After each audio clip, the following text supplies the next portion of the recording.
اعوذ باللہ من الشیطان الرجیم بسم اللہ الرحمن الرحیم الا تنصروه فقد نصره اللہ اذ اخرجہ الذین کفروا ثانی اثنین اذ ہما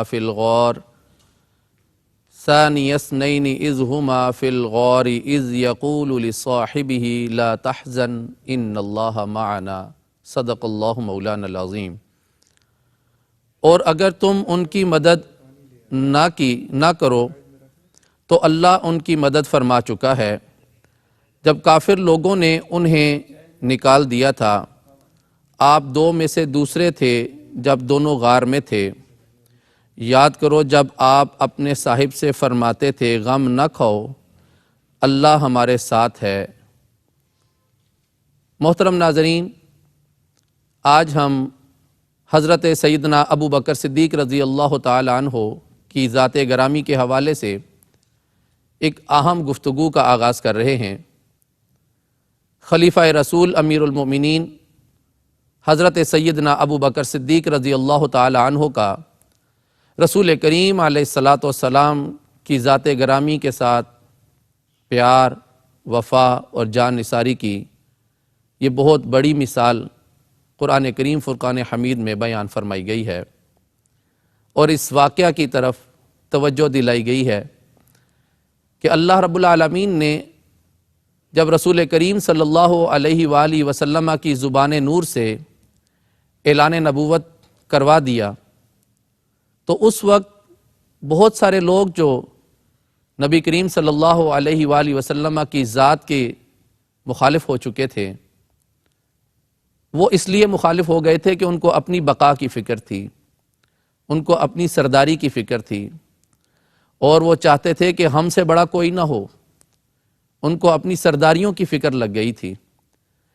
تو اس ماحول میں جب حالات کشیدہ ہوئے اور اہل مکہ نبی کریم صلی اللہ علیہ وآلہ وسلم کی مخالفت میں سامنے آ گئے، تو ابو بکر صدیق رضی اللہ تعالی عنہ وہ ہستی تھے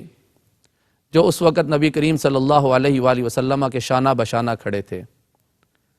لوگ مسلمان ہو رہے تھے، اسلام قبول کیا جا رہا تھا۔ کفار مکہ کو یہ فکر تھی کہ اگر یہ نظام اسی طرح چلتا رہا تو یہ نظام بہت جلد پھیل جائے گا اور ان کی سرداریاں ختم ہو جائیں گی۔ ان کو یہ فکر لاحق ہو رہی تھی، اور دوسری جانب سرفروشان اسلام، جان نثاران اسلام اور وفا شعاران محمد مصطفیٰ صلی اللہ علیہ وآلہ وسلم نبی کریم علیہ الصلاۃ والسلام کی ذات اقدس سے وابستہ ہو رہے تھے۔ نبی کریم علیہ الصلاۃ والسلام کی ذات بابرکات سے یہ نور پھیل رہا تھا، یہ اسلام کی محبت فیض بانٹ رہی تھی، اور اسلام کی محبت لوگوں کے دلوں میں اپنا گھر کر رہی تھی۔ لوگ اللہ کے نور سے طمانینت محسوس کر رہے تھے۔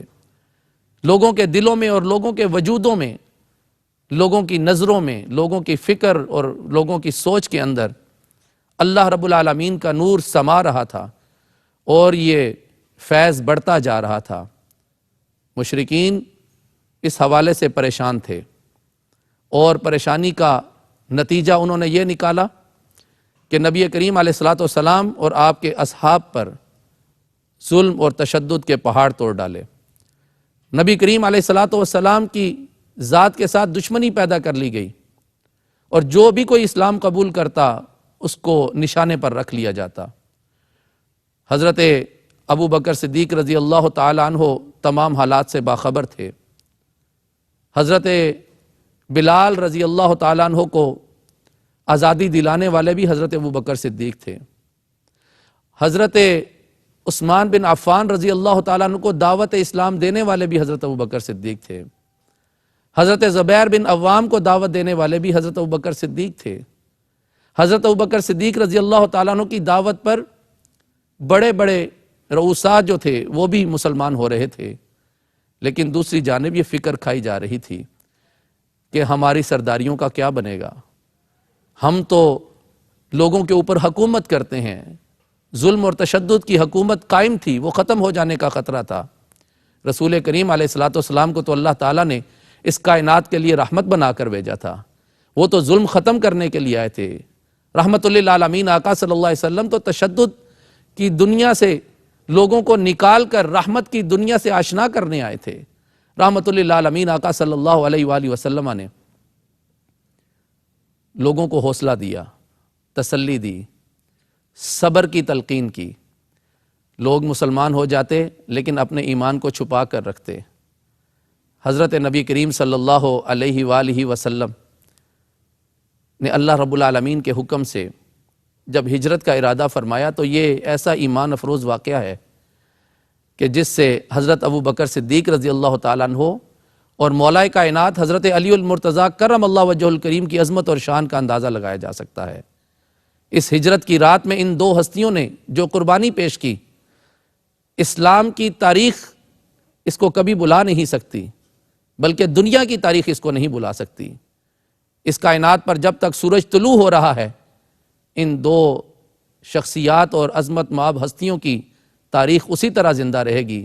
جیسے سورج چمکتا نظر آ رہا ہے۔ محترم ناظرین، میں آپ کو بتاؤں کہ ہجرت کرنے سے قبل حضرت ابو بکر صدیق رضی اللہ تعالی عنہ ایک دو مرتبہ نبی کریم علیہ السلام کی بارگاہ میں حاضر ہوئے، یا رسول اللہ صلی اللہ علیہ وسلم، جس طرح کچھ لوگ مدینہ طیبہ کی جانب ہجرت فرما چکے ہیں اور وہ جا چکے ہیں، میں بھی چاہتا ہوں کہ میں بھی آزادی کے ساتھ اللہ کی عبادت کروں اور میں بھی جانا چاہتا ہوں مدینہ طیبہ کی جانب۔ رسول اللہ صلی اللہ علیہ وآلہ وسلم نے فرمایا، اے ابو بکر ٹھہر جاؤ، ابھی انتظار کرو، شاید کوئی حکم آ جائے، شاید کوئی حکم آ جائے۔ نبی کریم صلی اللہ علیہ وسلم جانتے تھے کہ یہ میرے ساتھ وفا نبھانے والا میرا ساتھی ہے، میرا صاحب ہے، میرا صحابی ہے، اور میرے لیے اپنی جان تک قربان کرنے سے دریغ نہ کرنے والا صحابی ہے۔ فرمایا کہ ابو بکر تھوڑا ٹھہر جاؤ، شاید کوئی حکم آ جائے۔ حضرت ابو بکر صدیق رضی اللہ تعالیٰ عنہ بھی انتظار میں تھے، رسول کریم علیہ السلام بھی انتظار میں تھے۔ جبریل امین آ گئے اور آ کر اللہ رب العالمین کا حکم سنایا، اے محبوب، آپ کو اجازت دی جاتی ہے، آج کی رات آپ مدینہ طیبہ کی جانب ہجرت فرما جائیے، اور آپ کو یہ بھی فرمایا جاتا ہے کہ آپ اپنے سفر میں اپنی مصاحبت کے لیے ابو بکر صدیق کا انتخاب فرمائیے۔ حضرت ابو بکر صدیق رضی اللہ تعالیٰ عنہ نبی کریم صلی اللہ علیہ وآلہ وسلم کے ساتھ اس سفر میں جانے کے لیے جب سنتے ہیں یہ خبر کہ رسول کریم علیہ السلام نے میرا انتخاب فرمایا ہے، تو خوشی کے مارے آپ کی آنکھوں سے آنسو جاری ہو جاتے ہیں، اپنے گھر والوں کو خوشخبری سناتے ہیں۔ رسول کریم صلی اللہ علیہ وآلہ وسلم حضرت ابو بکر صدیق رضی اللہ تعالیٰ عنہ کے گھر جانے سے پہلے مولا کائنات علی المرتضیٰ کرم اللہ وجہ الکریم کو طلب فرماتے ہیں اور کہتے ہیں، اے علی، جیسا کہ آپ جانتے ہیں کہ مکے کے لوگ بے شک مسلمان نہیں ہوئے اور بہت سے لوگوں نے میرے پاس امانتیں رکھوا رکھی ہیں، ان کی امانتوں کی حفاظت میرے ذمہ تھی۔ اب میں ہجرت کر کے جا رہا ہوں تو وہ ساری امانتیں آپ کو سونپ کر جا رہا ہوں۔ اے علی، آج رات میرے بستر پر بسر کیجئے اور صبح اٹھتے ہی ان کی امانتیں ان کو واپس لوٹا دیجئے گا، اور پھر آپ مدینہ طیبہ کی جانب عازم سفر ہو جائیے گا۔ حضرت علی المرتضیٰ کرم اللہ وجہ الکریم سے کسی نے پوچھا کہ اے علی، اتنے خطرناک ماحول میں جب لوگ تلواریں ننگی کر کے نیزے ہاتھوں میں اٹھا کر رسول کریم علیہ السلام کی جان لینے کے درپے تھے، تو اس روز آپ کو ڈر نہیں لگا کہ آج کی رات اگر نبی کریم علیہ السلام کے بستر پر آپ سوئیں گے تو آپ کی جان کو خطرہ ہو سکتا ہے؟ تو حضرت علی المرتضیٰ نے بڑا ایمان افروز جواب دیا۔ آپ نے فرمایا کہ سچ پوچھو تو جتنی مزیدار نیند، جتنی مزے کی نیند اس رات میں آئی، اس سے پہلے میں نے کبھی ایسی مزے کی نیند کی ہی نہیں تھی، اس لیے کہ مجھے نبی کریم علیہ السلام نے فرما دیا تھا، اے علی، تم آج کی رات کو سو گے بھی اور صبح اٹھو گے بھی اور لوگوں کی امانتیں بھی واپس کرو گے۔ تو مجھے حضور رحمت للعالمین آقا کے اس فرمان پر یقین تھا، ایمان تھا۔ حضرت ابو بکر صدیق رضی اللہ تعالیٰ عنہ وہ خوش نصیب ہیں جن کو نبی کریم علیہ السلام کی ہم رکابی کا جو ہے وہ اعزاز حاصل ہوا۔ رسول کریم صلی اللہ علیہ وآلہ وسلم کے ساتھ ادھر ابو بکر صدیق سفر میں جا رہے تھے، ادھر علی المرتضیٰ کرم اللہ وجہ الکریم نبی کریم علیہ السلام کے بستر پر آرام فرماتے۔ حضرت ابوبکر صدیق رضی اللہ تعالیٰ عنہ غار ثور میں نبی کریم علیہ الصلوۃ والسلام کے ساتھ پہنچتے ہیں تو دیکھیں جان نثار صحابی کی ادائیں کتنی خوبصورت ہیں کہ آپ کہتے ہیں یا رسول اللہ صلی اللہ علیہ وسلم آپ غار کے باہر ٹھہریے، پہلے میں اندر جاتا ہوں اور اندر جا کر غار کی صفائی کرتا ہوں، خدا نخواستہ کوئی ایسی چیز جو موذی ہو جس سے آپ کو نقصان ہو سکتا ہو، میں چاہتا ہوں وہ آپ کو نقصان نہ دے، اگر نقصان ہو تو ابو بکر کو ہو، آپ کو نہ ہو۔ اور ابو بکر چاہتا ہے کہ پہلے اس غار کو محفوظ کر لے، پھر اس کے بعد آپ اس غار میں تشریف لے آئیے۔ یہاں پر بڑی خوبصورت بات مختصر سے جملے میں آپ سن لیجئے کہ ابو بکر صدیق رضی اللہ تعالیٰ عنہ جب نبی کریم علیہ الصلوۃ والسلام کے ساتھ غار کی جانب بڑھ رہے تھے تو اس دوران کبھی آپ نبی کریم علیہ السلام سے بائیں جانب چلتے، کبھی آپ کے دائیں جانب چلتے، کبھی آگے اور کبھی پیچھے۔